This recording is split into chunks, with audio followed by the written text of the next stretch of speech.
प्रिय व्यूअर्स, ये Sanskriti IAS YouTube channel का PT think and solve programme है।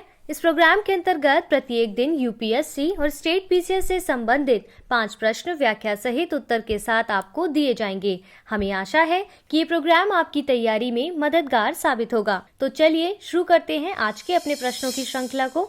शहतूत बांध के संदर्भ में निम्नलिखित कथनों पर विचार कीजिए। पहला, इस बांध के निर्माण के लिए भारत में अफगानिस्तान के साथ एक समझौता ज्ञापन पर हस्ताक्षर किए हैं। दूसरा, इस बांध का निर्माण काबुल नदी पर किया जाएगा जिसका उद्गम पोठोहार पठार से होता है। उपरोक्त में से कौन से कथन सही हैं? ए केवल 1, बी केवल 2, सी 1 और 2 दोनों, डी ना तो 1 ना ही 2।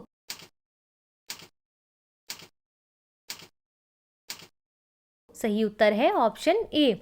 भारत और अफगानिस्तान ने काबुल में शहतूत बांध या लालंदर बांध के निर्माण के लिए एक समझौता पर हस्ताक्षर किए हैं। ये बांध काबुल नदी की सहायक मैदान नदी पर प्रस्तावित है। काबुल नदी का उद्गम सांगलाक पर्वत श्रेणी से होता है जो काबुल के पश्चिम में हिंदू कुश की एक शाखा है। काबुल नदी पाकिस्तान के पंजाब प्रांत के अटोक जिले में सिंधु नदी में मिल जाती है। इस परियोजना के माध्यम से काबुल प्रांत तथा निकट क्षेत्रों को पेयजल एवं सिंचाई सुविधा प्रदान करने के साथ साथ मौजूदा सिंचाई और जल निकासी नेटवर्क का पुनर्वास किया जाएगा। यह बांध बाढ़ सुरक्षा प्रबंधन के प्रयासों में सहायक होगा। इस प्रकार कथन 1 सही है जबकि कथन 2 गलत है, इसलिए इसका सही उत्तर है ऑप्शन ए। देखते हैं आज के अपने दूसरे प्रश्न को। Ambedkar social innovation and incubation mission के संदर्भ में निम्नलिखित कथनों पर विचार कीजिए। पहला, इसका उद्देश्य अनुसूचित जातियों के छात्रों तथा दिव्यांगों के बीच उद्यमशीलता और नवाचार को बढ़ावा देना है। दूसरा, इसे सामाजिक न्याय एवं अधिकारिता मंत्रालय द्वारा वर्ष 2020 में वेंचर कैपिटल फंड के तहत प्रारंभ किया गया था। उपरोक्त में से कौन से कथन सही हैं? ए केवल 1, बी केवल 2, सी 1 और 2 दोनों, डी ना तो 1 ना ही 2।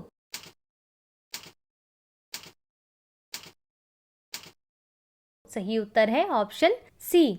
सामाजिक न्याय एवं अधिकारिता मंत्रालय ने वेंचर कैपिटल फंड के तहत अनुसूचित जाति के लिए 30 सितंबर 2020 को Ambedkar social innovation and innovation mission प्रारंभ किया गया था। इसका उद्देश्य अनुसूचित जातियों के छात्रों तथा दिव्यांगों के बीच उद्यमशीलता और नवाचार को बढ़ावा देना है।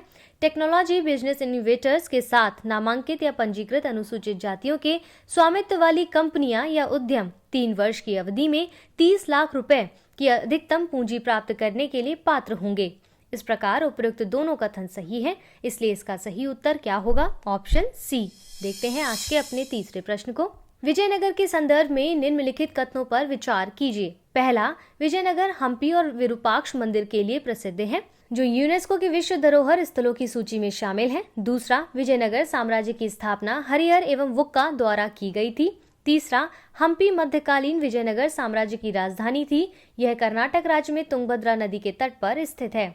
उपयुक्त में से कौन से कथन सही नहीं है? ए केवल 1 और 3, बी केवल 3, सी केवल 2 और 3, डी उपयुक्त में से कोई नहीं।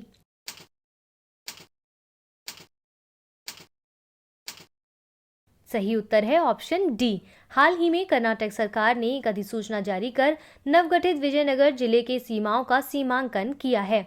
विजयनगर को शामिल करने के बाद राज्य में अब 31 जिले हैं। नए जिले का गठन कर्नाटक लैंड रेवेन्यू एक्ट 1964 के तहत बेल्लारी जिले से विभाजित कर दिया गया है।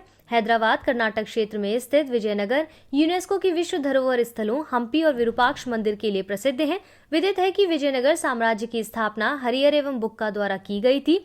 हम्पी मध्यकालीन विजयनगर साम्राज्य की राजधानी थी जो कर्नाटक राज्य में तुंगभद्रा नदी के तट पर स्थित है। इस प्रकार उपयुक्त सभी कथन सही है, इसलिए इसका सही उत्तर होगा ऑप्शन डी। देखते हैं आज के अपने चौथे प्रश्न को। राष्ट्रीय मानसून मिशन के संदर्भ में निम्नलिखित कथनों पर विचार कीजिए। पहला, इसे वर्ष 2012 में पृथ्वी विज्ञान मंत्रालय के द्वारा प्रारंभ किया गया था।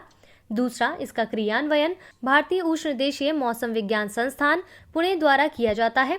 उपयुक्त में से कौन से कथन सही हैं? ए केवल 1, बी केवल 2, सी 1 और 2 दोनों, डी ना तो 1 ना ही 2।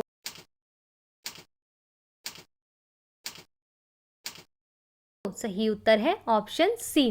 राष्ट्रीय मानसून मिशन का उद्देश्य अत्याधुनिक मौसम और जलवायु भविष्यवाणी प्रणाली का विकास करना है। इसे वर्ष 2012 में पृथ्वी विज्ञान मंत्रालय के द्वारा प्रारंभ किया गया था। इसका क्रियान्वयन भारतीय उष्णदेशीय मौसम विज्ञान संस्थान पुणे द्वारा किया जाता है। इसके अंतर्गत 3 मॉडल लघु श्रेणी के मध्यम अवधि, विस्तारित अवधि तथा मौसम आधारित शामिल हैं। हाल ही में स्वास्थ्य एवं परिवार कल्याण विज्ञान एवं प्रौद्योगिकी तथा पृथ्वी विज्ञान मंत्रालय द्वारा राष्ट्रीय अनुप्रयुक्त आर्थिक अनुसंधान परिषद की वार्षिक रिपोर्ट जारी की है। यह रिपोर्ट राष्ट्रीय मानसून मिशन तथा उच्च प्रदर्शन कंप्यूटिंग में निवेश के आर्थिक लाभों का अनुमान लगाने पर केंद्रित है।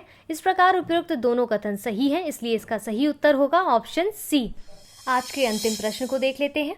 निम्नलिखित कथनों पर विचार कीजिए।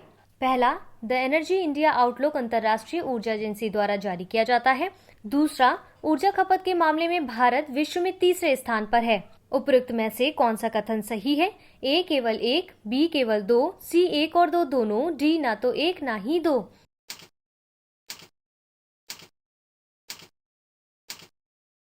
सही उत्तर है option C. The energy India outlook अंतर्राष्ट्रीय ऊर्जा एजेंसी द्वारा जारी किया जाता है।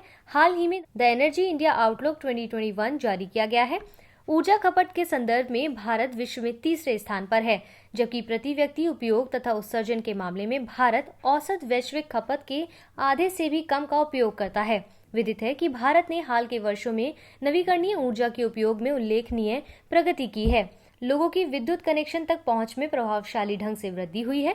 इस प्रकार उपयुक्त दोनों कथन सही है, इसलिए इसका सही उत्तर है ऑप्शन सी।